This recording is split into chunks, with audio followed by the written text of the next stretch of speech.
ये कहानी है दो दोस्तों की और उनकी दोस्ती की शुरुआत हुई थी अभी कुछ दिन पहले हॉस्पिटल के कमरे से, जहां पर वो दोनों एडमिट थे। तो दोनों में से जो एक था उसको अभी कुछ दिन पहले एक पैरालिसिस का अटैक आया था, जिसकी वजह से गर्दन के नीचे की उसकी पूरी बॉडी पैरालाइज हो गई थी और वो अपनी एक उंगली तक नहीं हिला सकता था। और पूरे दिन जो भी नर्स उसके पास में आती वो उसको एक ही बात कहता कि मुझे कोई ऐसा इंजेक्शन दे दो जिससे कि मैं मर जाऊं, अब मैं और जीना नहीं चाहता, ऐसी जिंदगी का मैं क्या करूंगा। तो उसका जो दोस्त था उस कमरे में, क्योंकि वो चल फिर सकता था, तो रोज सुबह और रोज शाम को उस कमरे में एक खिड़की थी, उसके पास में जाकर के खड़ा हो जाता और अपने दोस्त को बताता कि उस खिड़की के बाहर क्या चल रहा है। बिल्कुल नीला आसमान है, सफेद बादल है, हल्की हल्की हवा चल रही है और कुछ पंछी उड़ रहे हैं। एक बहुत ही सुंदर बीच है जहां पर कुछ बच्चे मिट्टी के घरौंदे बना रहे हैं। कुछ लोग हैं जो वहां पर बैठे हुए बस समुद्र की लहरों को देख रहे हैं। कुछ लोग जॉगिंग कर रहे हैं, कोई एक्सरसाइज कर रहा है, कोई पतंग उड़ा रहा है। वहां पर एक आइसक्रीम की स्टॉल है जहां पर कुछ लोग आकर के आइसक्रीम खा रहे हैं। और सनसेट के टाइम पे जो पानी है वो पूरा गोल्डन हो जाता है और चमकने लगता है।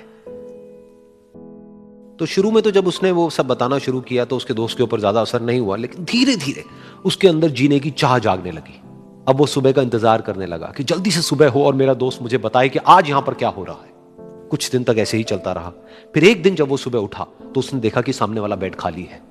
फिर उसने नर्स को बुलाया और उससे पूछा कि क्या वो डिस्चार्ज हो गया है। तो नर्स ने कहा कि आपको तो उन्होंने बताया होगा, उनके पास कुछ ही दिन बाकी थे और कल रात को ही उनकी डेथ हो गई है। ये सुन करके उसके अंदर की उम्मीद पूरी तरह से टूट गई, क्योंकि सिर्फ उसका दोस्त ही था जिसने उसको बाहर की दुनिया से जोड़ा हुआ था, जिसकी वजह से वो जान पाता था कि बाहर क्या हो रहा है और ये दुनिया कितनी खूबसूरत है। तो कुछ दिन तक तो वो रोता रहा और उसने जीने की चाह छोड़ दी।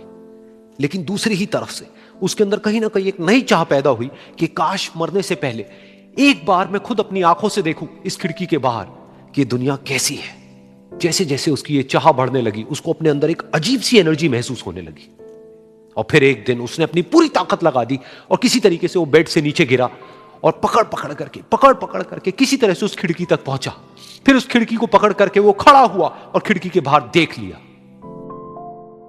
लेकिन खिड़की के बाहर देखते ही वो गुस्से से भर गया। उसने जोर से नर्स को आवाज लगाई और जैसे ही नर्स आई उसने नर्स से पूछा, ये तुमने क्या किया, ये खिड़की के बाहर काली दीवार क्यों खड़ी कर दी। तो नर्स को समझ नहीं आया वो क्या बोल रहा है और वो बोली कि मुझे 5 साल हो गए हैं यहां पर, जब से मैं आई हूं तब से तो ये काली दीवार यहां पर है। तब जाकर के उसको समझ आया कि उसका वो दोस्त उससे झूठ बोल रहा था। और उसने नर्स से पूछा, अगर ये काली दीवार पिछले 5 साल से यहां पर है तो मेरे दोस्त ने मुझसे झूठ क्यों कहा।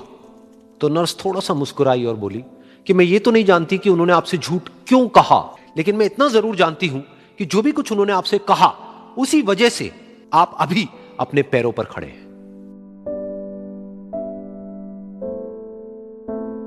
तो इस कहानी से हमको यह सीखने को मिलता है कि जो हमारे शब्द हैं, जो हमारे वर्ड्स हैं, जो हम अपने मुंह से बाहर निकालते हैं, उसमें इतनी पावर है जिसकी कोई हद नहीं है। वो किसी आदमी को गिरा भी सकते हैं और उसको उठा भी सकते हैं। तो अब आपके ऊपर है कि आप अपनी इस पावर को यूज करते हो या मिस यूज करते हो।